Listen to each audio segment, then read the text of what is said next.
প্রতিকুর রহমান ইস্যুতে মুখ খুললেন মোহাম্মদ সেলিম। প্রতিকুরের ব্র্যান্ড ভ্যালু বাড়ছে, সিপিআইএম কে প্রশ্ন করছে বলেই বাড়ছে। প্রতিকুরের ইস্তফা বেদনাদায়ক, প্রতিকুরের ইস্তফা সন্তান হারানোর সমান।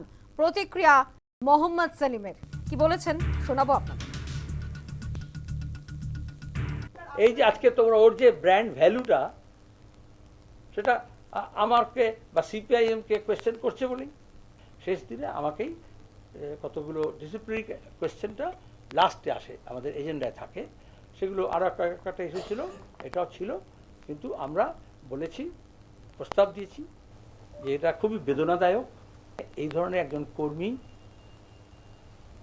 হারানোর প্রশ্ন উঠলেও আমার কাছে সন্তান হারা হওয়ার সমতুল্য। সন্তান হারালে একজন লোকের যেরকম ফিলিংস হয়, আমি যখন আমার রাজ্য কমিটিতে উত্থাপন করেছি